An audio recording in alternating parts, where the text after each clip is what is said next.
Good afternoon and thanks for joining us. I'm Abby Schwab.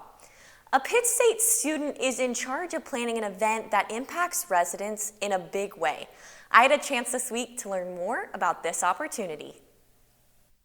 The big event is a service project put on every year by the Student Government Association. Over 250 students from campus organizations sign up to help. The Community Engagement Director, Taryn Brenner, starts planning by reaching out to Pittsburgh residents. What we do is we send out mailers to the lower income and the elderly people who are in our community who need help doing yard work or anything else. Like, we have a mailer that has a few different options for them to choose from. This year, they will be volunteering at over 50 houses, which requires significant preparation. A lot of time is definitely put into planning the big event and a lot of organization. So you need to have spreadsheets on spreadsheets, and then you need to make sure that you have a committee that is trustworthy and able to do all of this stuff in a timely manner, as well as yourself. Students pick up their tools on campus before going to their assigned location, where they'll be doing yard work like planting flowers and raking leaves. Pitt State junior Marcy Heatherly participated in the big event with her sorority. It's cool just to spend like 3 hours just like with my friends, and then to know that what we were doing was like substantial for like helping the community out. The event will take place on April 2nd. Students can sign up on Guerrilla Engage through March 25th. Spring commencement is right around the corner, and some students might be lost when it comes to getting prepared. Assistant Registrar Angie Davidson says there's a list of what needs to be completed before students get their diploma. That includes applying or petitioning for graduation, a graduation fee, information on regalia, and much more. pittstate.edu/registrar, there is a commencement link, and on that commencement link there's a checklist for graduation. There's also other information there, such as lodging in the area, restaurants, accommodations you might need for the ceremony. So all students should probably check the commencement website on the registrar's page. For more information on commencement, contact the registrar's office via email or visit their office in room 103 in Russ Hall.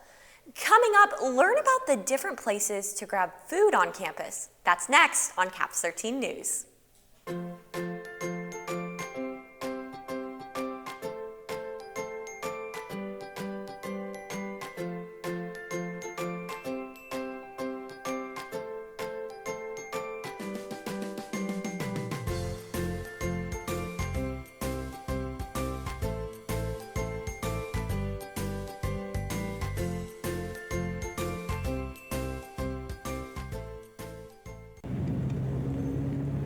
Slow down, check your surroundings, put down your phone, and be sure to use caution when using the crosswalk. 5,000 people are killed every year on the road, and someone is getting injured every 7 minutes. Drivers are just as much at fault when it comes to accidents. Be alert at intersections and keep your foot on the brake in busy public places. Don't let your community be a part of the rising statistics.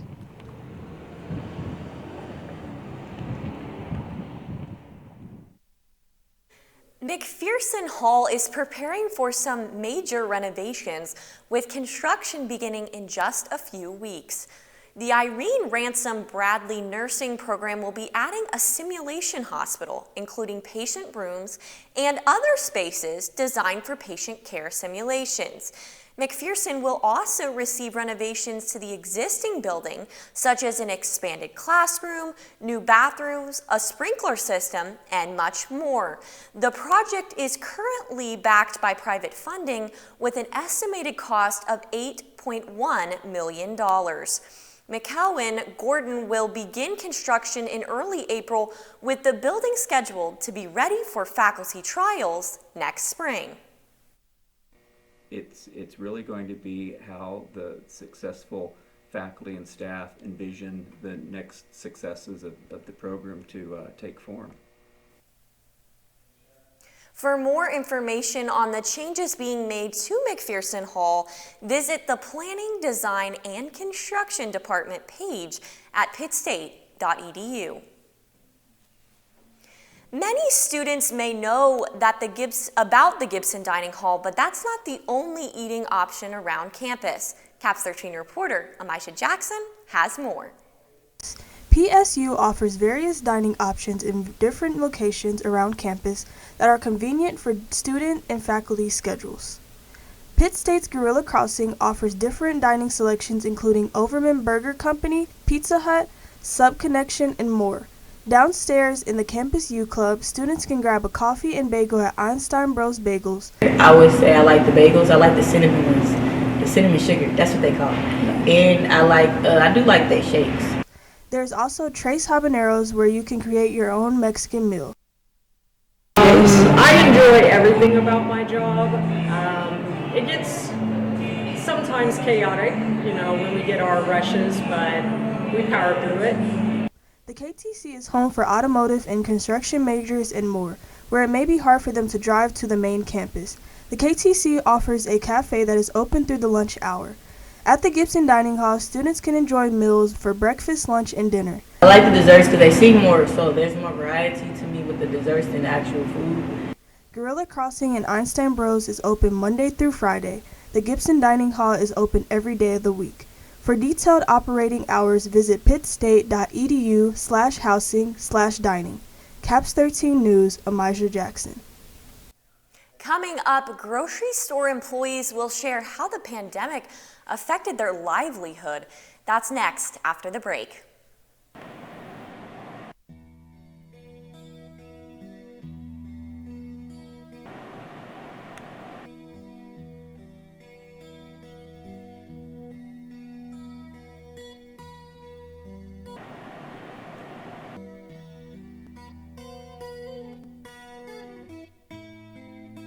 In today's world of technology, if you're not careful with the media that you consume, the media that you consume will consume you. CAPS 13 Sports works tirelessly to bring guerrilla athletics to your living room. But when the university heads heard about the lice epidemic spreading into the area, they elected to bring in an expert. Good luck, man. Oh, hey, what's up, Doc?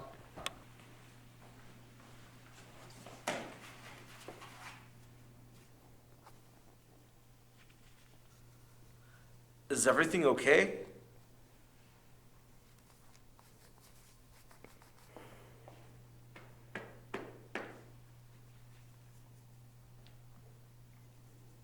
COVID-19 caused many people to work from home, and some businesses even had to shut down. Grocery store employees were among the group of people that worked throughout the entire pandemic and assured that the community had the essentials that they needed. CAPS 13 reporter Shakota Woolsey Now that the CDC has changed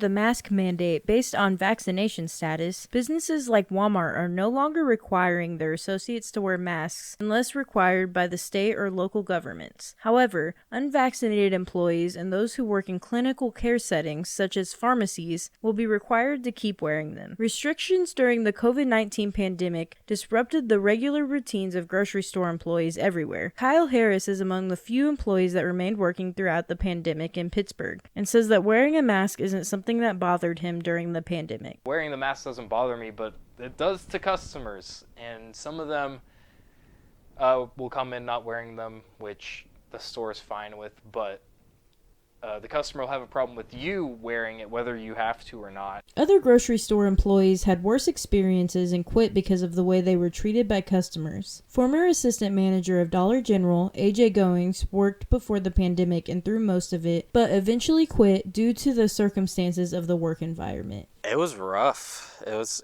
pretty rough, especially because we wouldn't get our trucks in a lot. We wouldn't get the things we asked for, but It was pretty rough, especially because the customers, they weren't very happy. Pittsburgh is now seeing the pandemic slow down and grocery stores are getting back to normal. The CDC is always updating their guidelines, and you can see those at www.cdc.gov. Caps 13 News, Shakota Woolsey. Pittsburg State University used to only offer in-state tuition to students that lived in Kansas, Missouri, Oklahoma, and Arkansas. Now they're offering in-state tuition to 32 states. In fall of 2019, Pitt State had finally reached a positive head count. Since the pandemic, they have recently received funding to buy more lists of potential students. Pitt State has expanded their in-state tuition in hopes of trying to attract more students. We do not have recruiters in all those states.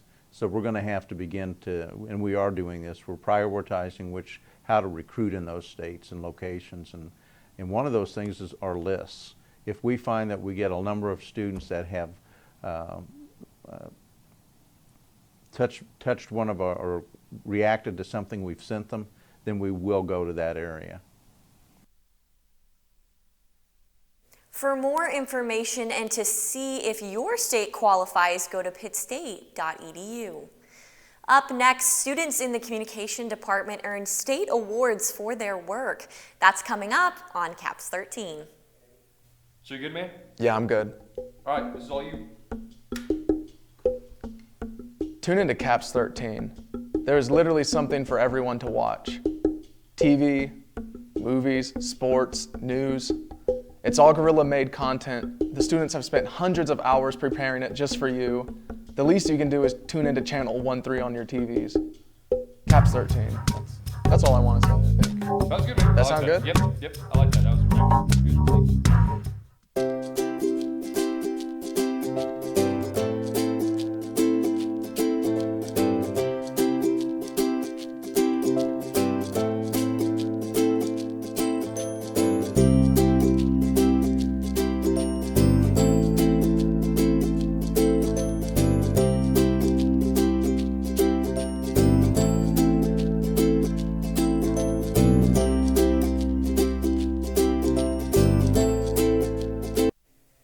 Some PSU students won KAB awards. Here's Logan Wiley with more. Communications students had the opportunity to submit work to the Kansas Association of Broadcasters Award.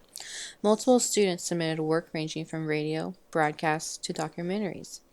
All schools and universities in the state of Kansas could submit their work.